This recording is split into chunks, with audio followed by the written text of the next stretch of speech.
I'm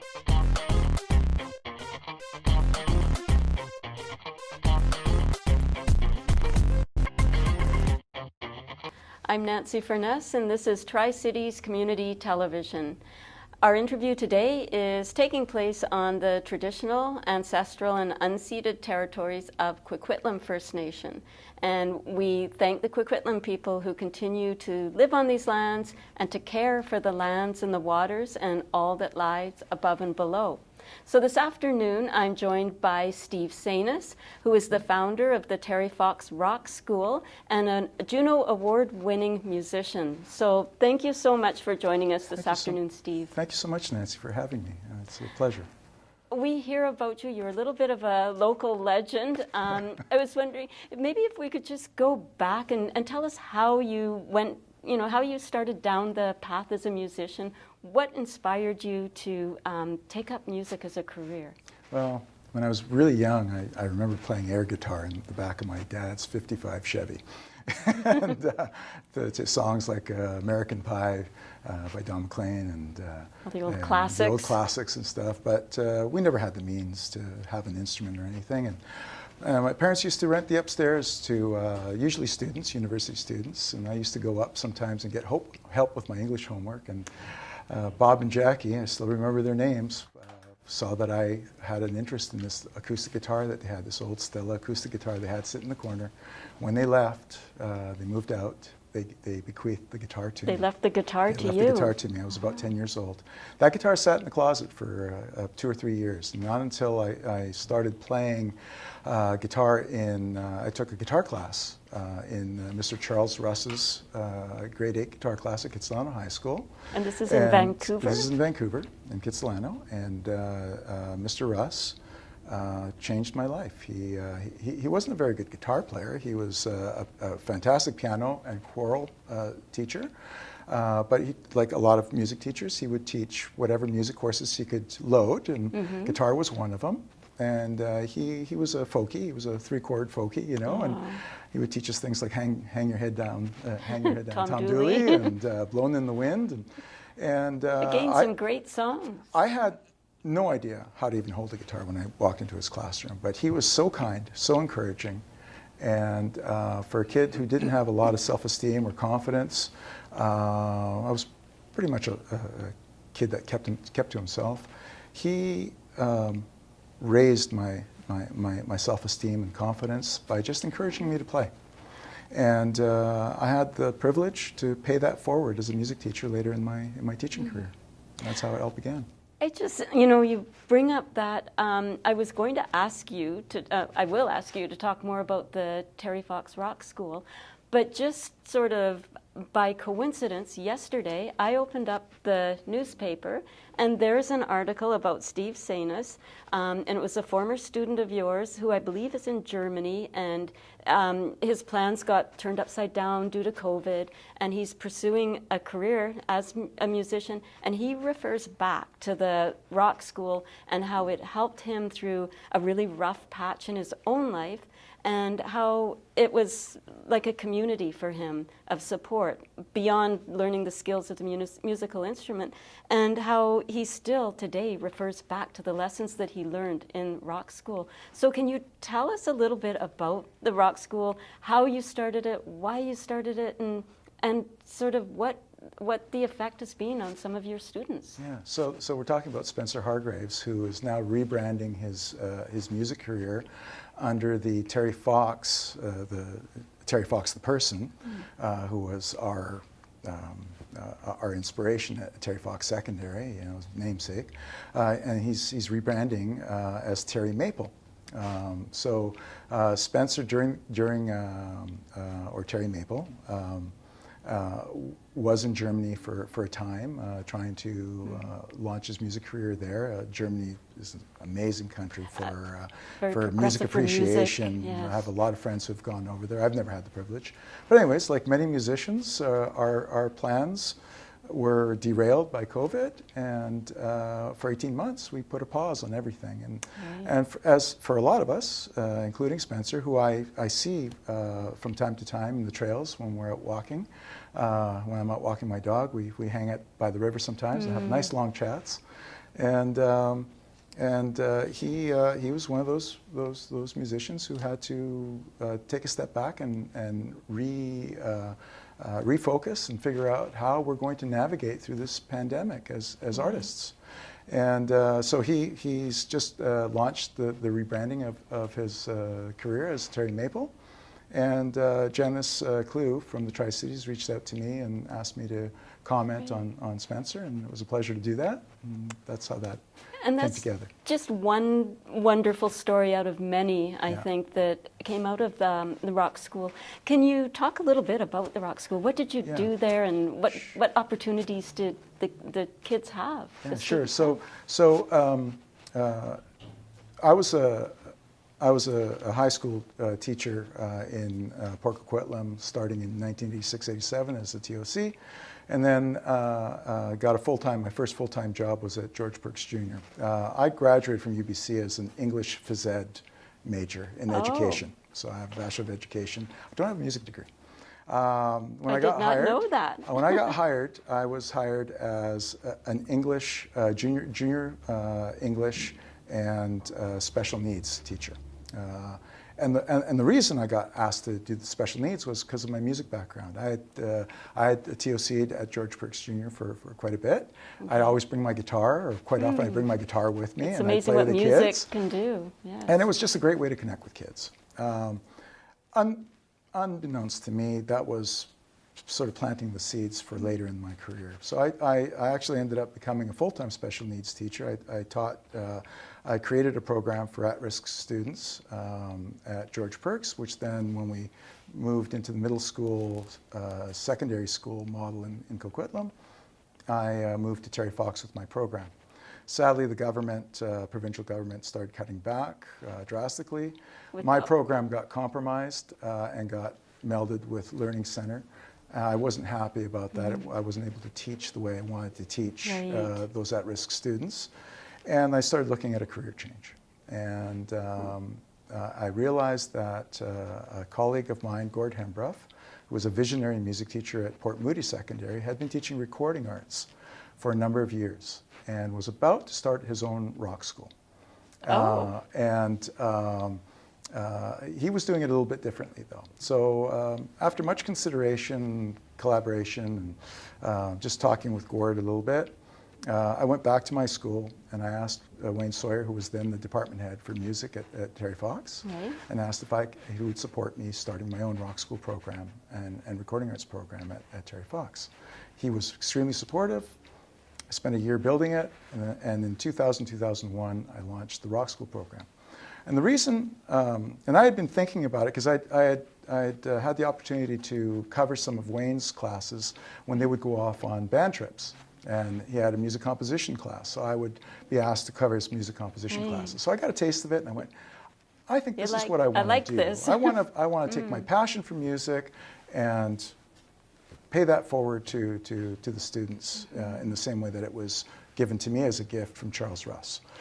So that's how it all came about. And the need was, what I saw was there was a need beyond traditional music education, band, choir, vocal jazz band, that offered a service for music education to a certain demographic of students, but wasn't really meeting the needs for a lot of kids who were passionate about music, but didn't particularly feel inspired by the traditional music. There's different learning styles and different, like you say, interests. Yeah, around that same time, in the late 1990s, early 2000s, music technology was developing rapidly. Digital recording was starting to emerge. I had started learning how to do that for my own recordings. I was in a band called Mud Dog at that time. I remember that, yes. I had written a bunch of songs, and I had been introduced to digital recording through a friend. And as I began learning about digital recording, I realized that this would be a really great way to expand music education for students at school. And I also wanted to introduce them to being able to do music as they would like to do music, right? To have a student-centered program that inspired kids and give them a safe place, a place where they could be creative on their own, and let them lead their music education according to their goals. So when we talked about Spencer earlier, the things that he took away, we've had this conversation, he and I, and he said, you know, the things that you taught me more than anything else were about leadership, teamwork, work ethic, setting goals, being a self-driven learner, learning how to use resources. Right. And that's what I did. It was inquiry-based learning before inquiry-based learning had become a buzzword in the education field. A lot of my colleagues would look at me and go, what's he doing? Like, he's not teaching lessons. Like, I wasn't standing in front of the class teaching for an hour. You're not lecturing. I wasn't lecturing. What I was doing was, the first day of rock school would be, everybody sits in a circle. I would introduce myself. I'd give the kids a sheet to kind of, a survey sheet to kind of focus them on where they were in their musical journey, you know, what they wanted to accomplish. And then each kid would stand up, introduce themselves and say, hi, you know, I'm Steve Sainas, I play guitar, I sing, I love blues, I like rock, I want to do a blues rock band, you know. Yeah. I would tell the students, pay attention to each student as they're introducing themselves, and make a note of who you want to work with. Mm-hmm. I would then give them a few days to interact with each other. They would form bands. So there's teamwork there and skills. Yeah, organizing, right? They would form their bands. Of course, there were kids that wanted to be in like 10 bands, you know, and I'd have to kind of try and, you know, pare it down. I try and keep it to 10 bands a class, but more often it was like 15, sometimes even 20 bands. You know, it was hard to say no. They'd all come up with some kind of amazing concept that they wanted to do, and they were passionate about it. And then, you know, through the semester, some of the bands, you know, wouldn't make it. Some bands would, you know, they weren't able to organize, or they stretched themselves too thin or whatever. And naturally, some bands would just atrophy, and we'd end up with the bands that were going to make it to the stage. And we normally have 10 to 15 bands do a Rock the Fox show. And the other thing I taught them was a business model for music. Oh, wow. Right? So they're getting such a broad range of skills out of this class. Yeah. So we would organize so that, you know, we'd share the rehearsal spaces. Now, we were really fortunate at Terry Fox. We had an amazing facility. We had 2 large rooms for live performance. We had a number of smaller rooms for individual rehearsals or smaller ensemble rehearsals. We had the computer lab annexed to it as well, which was our resource center. So we had a lot going for us. And across the hall, we had the Terry Fox Theater. Right. Which is a school theater, which turned into a bit of a controversy over the years. But I'm proud to say that through my strong advocacy and the advocacy of some of my colleagues, it's a school theater again, and students are learning in that theater, and they're the priority again. And one of the things I'm quite proud of, that we managed to do that over a 10-year battle, for lack of a better word, but it was a lot of advocating to keep that theater open to kids. And that theater was the lifeblood of the program in terms of the funding, because funding is not available for music programs quite often. Like, it's hard to get funding for music programs. Every year, you know, we have a delegation from the Music Teachers Association, goes to the school board and pleads for funding, you know, for our music programs. That's a bit precarious. So you're responsible for coming up with the funding for the rock school? Yeah, so when I originally, so there were 3 music teachers originally at Terry Fox when I joined. They had a bit of a budget, but my budget wasn't so big, and I knew that going in. That was part of the deal. They did give me a decent amount of money to get it off the ground, but after that, I knew that I would have to come up with a way. So the model was, we're going to put a concert on. And you're going to develop the product, which is your students are going to develop it? It's their show. You're going to sell your tickets. We had tickets for $5 a ticket, and they would have to promote it. I would help them promote it, and we would try and sell it at the Terry Fox Theater. So on average, we would make a sold-out show would bring in about $1,500, $1,600 per show. As the program grew and we ended up with more classes, within 3 years it was a full-time teaching position for me, just rock school and recording arts. And we were self-funding for the most part. I mean, we would get a little bit of money. it was about $200 a year we would get to run the program. Well, you really truly mean a So, little bit of money. I'm talking a little bit of money. Eventually grew to 500. Eventually we got about 1,000. But Right. the majority of the funding came from the ticket sales, and we would also charge a small rental fee for the equipment, which also brought in a little bit of money. But the majority of it was self-funded through the concerts. Wow. So- I remember the excitement Oh, of the concert night, yes, going was in there amazing. and waiting for It was amazing. Yes. So I had 20 years of those amazing experiences before the pandemic hit. Our last show that I was part of was January 2020. It was an epic show. It was the year that we had the snowstorm, and one of our shows got canceled because we were snowed out. Oh, no. And we put 24 bands on the stage in a 4-hour concert. That takes a lot It of was amazing. coordination. It was amazing. Yeah. So, Wow. it was a great last Rock the Fox for me. It was amazing. And then we had 2 years of no shows. Right. And, Everything shut down. And I started thinking about retirement at that point. And when I realized that I was going to retire a year ago, I turned to my colleague Dan Tilsley, who had been with me for 18 years by my side as the drama teacher, and we would help each other with I would help him with his musicals, he'd help me with my rock school concerts. So you built a bit of a partnership. Yeah, and we shared the same students, so I thought, who better to take over the program? And he was a professional musician before he became a drama teacher. And he was excited, and he brought the kids back to the stage last January. I was invited to go back and got to see the kids on the stage again, and it was just a wonderful celebration. So that's where it is. That's such a wonderful story, and then the legacy lives on. You've made sure that it's not stopped. I wanted to make sure that it was in the best hands capable of moving the program forward and sustaining it for as many years as possible. And I couldn't think of a better person than Dan, because he already had the rapport with the kids. And with electives, the rapport with the teacher is a big part of the success of a program.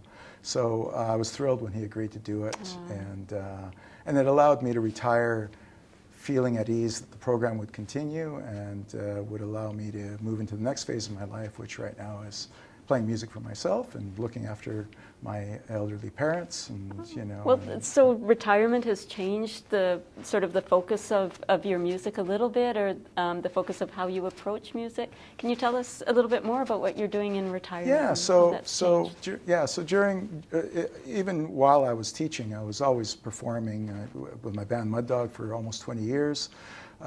We were performing at the Yale and blues festivals and venues all throughout the Lower Mainland. And then after the blues scene was gutted due to real estate development, So the Yale is gone? The Yale has come back, but it's not a live music not venue the same anymore. as it. No, that's not Seven Nights of Blues. They tore out the historic stage, tragically. I call it a cultural crime scene. Yes. They tore out the stage and they put a mechanical bull in, and they went to canned urban Oh no. country. And So they kind of tore the heart out of the Yale. They tore the heart of it. They wanted to target a younger demographic, and they literally single-handedly gutted the blues scene in Vancouver. I remember going to the Yale. It was like pretty awesome. So, like my student Spencer, I had to reevaluate and refocus. Right. So I reinvented myself again, and I started performing as a duo with my late partner Christopher Allen, who sadly passed away from cancer 3 years ago. And when he got sick, I ventured as a solo acoustic and did that for 3 or 4 years, playing classic covers and blues and my original stuff. I went out and recorded a new album under my own name. I released in 2017 under my own name. The album's called Simple as This. And then after a few years of playing on my own, I kind of missed being in a band. So during the pandemic, I decided, you know what, just before the pandemic, actually, I decided, after seeing Tom Petty and the Heartbreakers on their 40th anniversary tour, I remember turning to my wife and said, honey, I got to get that magic back of playing with my brothers and having fun on stage in a band again. I got to go back to being 16 again. Right. So I brought it full circle and launched my Steve Sainas trio, also known as SST. We're looking forward to playing the Bennett tomorrow night in Poco, which is March 31st. This is probably going to air after that, but we're back there again May 12th. And we're just playing venues around town. Donegal's on April 22nd. I'm still playing solo acoustic. Mr. Mike's on the 20th of April. And we play at my pub regularly, the Old Frog and Nightgown in Coquitlam as well. We'll be there on the April 15th. But we're just playing around town and purely having fun. Classic covers, blues. Not really focusing on original music very much anymore, other than my acoustic gigs where I bring out some original stuff. But right. I just decided, you know, the music industry has been so devalued, so diminished, that there's no motivation for me anymore really to chase any kind of success in the music industry. So I decided I'm just going to do it for me again. I'm just going to find that passion and fall in love with just being a musician for me. And know? Isn't that really the goal, like the most important thing anyways? Yeah. So as far, you just told us about a whole bunch of places in locally. Yeah. Are there enough places for you to play? Like, is it hard to find a place to play? Yeah, it's really challenging. It's really, really hard. What's happened is that streaming has devalued music so much now, right? And here's the hardest part about being a music teacher. I would inspire these kids and give these kids a place where they could be inspired, and they become so passionate, and music would become their whole world, right. You know. And then, you know, I'd tell them, you know, like when you guys go out on that Terry Fox stage, like really savor it, because when you leave here, it's going to be really hard for you to get to that level of venue again. Because the Terry Fox Theater was a full production rock show. Yes. Full light show, full PA, like big production. They were playing, like when I said we funded our program to the tune of over $100,000 in instruments. Those kids were playing on professional gear. Wow. Professional gear that rivaled some of the biggest studios in the Lower Mainland.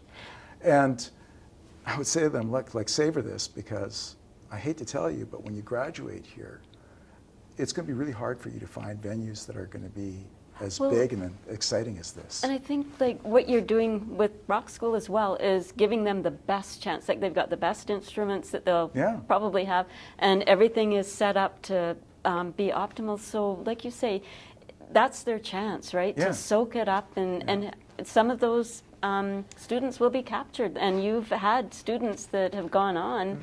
They have, to have musical careers. Yeah, so a lot of my students are still playing music, which really, I connect with students almost daily, former students daily on social media. The wonderful thing about social media is that I get to see what they're doing. I feel sad that my teacher, Charles Russ, probably never really realized the path he actually set me on. And I tried to find him, and sadly it passed by the time I got around to trying to thank him properly. But I get to see my students. I'm sure he's proud and I hope so. I truly very do. Happy. I'm sure he would be. But I get to see my students daily, almost on every day. I connect with students. Will Lang is a rapper from my very first year of Rock School and Recording Arts, and he spins some amazing lyrics of social justice and well-being and self-improvement. He's quite talented, and we've reconnected in recent years. He just released he dropped some more tunes just recently. He's touring around. Is he local? He's local. He's Port Coquitlam. Okay, we need to get connect Will Lang with him. He goes under the stage name Vicious 5150, and he's quite amazing. Jack Thomas is on Canada's Got Talent right now. And he was percussionist. He was percussionist. Tragically lost his arm in a workplace accident. Music saved his life. He came back, and he's doing amazing work on Drumeo as a drum instructor on Drumeo, and he's working with Chad Smith from the Red Hot Chili Peppers coming up, and he's on Canada's Got Talent. His episodes will be on TV in a couple of weeks.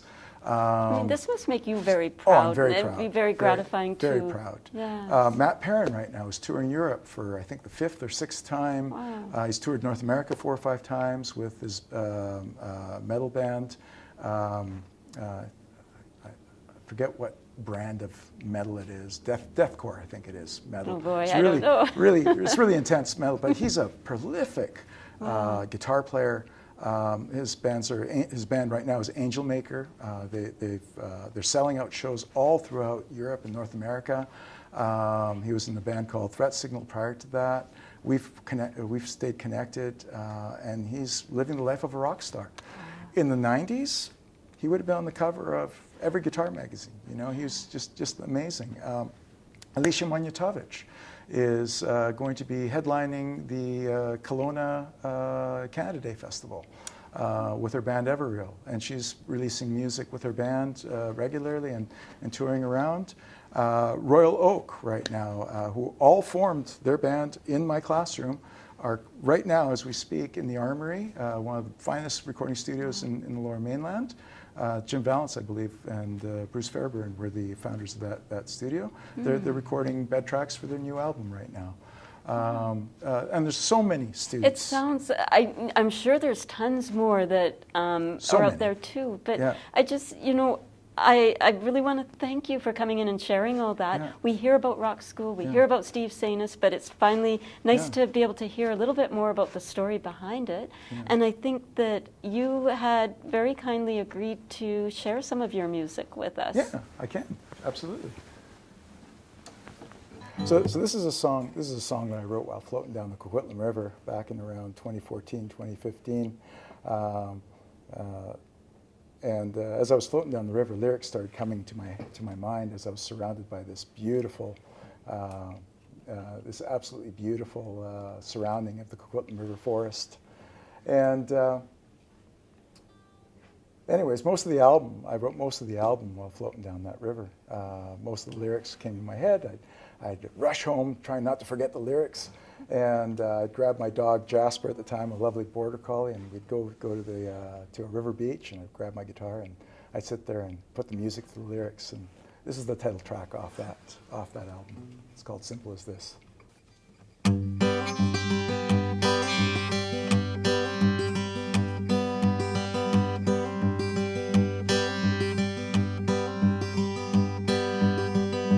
Walking down this trail with my dog up ahead. There's no place we'd rather be instead. Me and young Jasper playing catch, having fun. Time stands still as we run.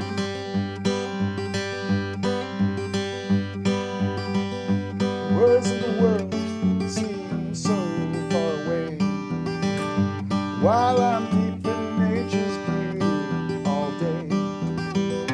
Tall trees as far as the eye can see. God, it's so good to feel free.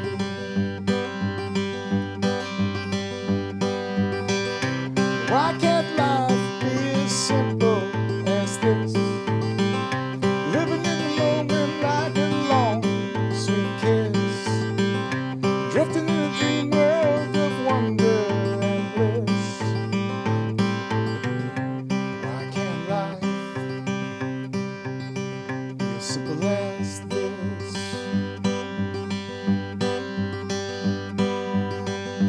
Floating down river without a care in the world, dreaming about my dear loving girl. Lazy afternoon just fading away. Wish I could live like this every day.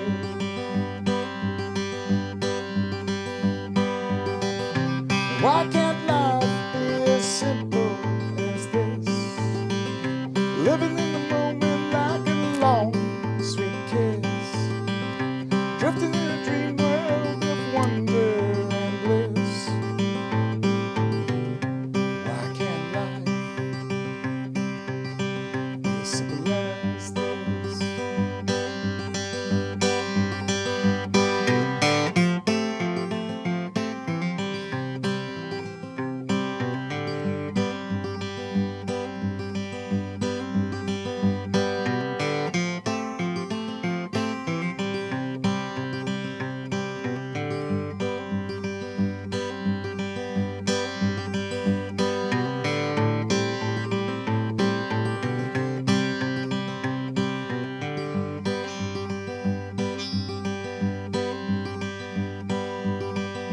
Warm summer night, stars above.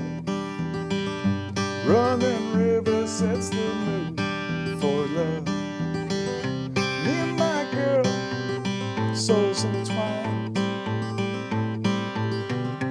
lost in each other for all time. Why can't life be as simple as this? Living in the moment like a long, sweet kiss, drifting in a dream world of wonder and bliss. Why can't life be as simple as this? Why can't life be as simple as this? Why can't life be as simple as this?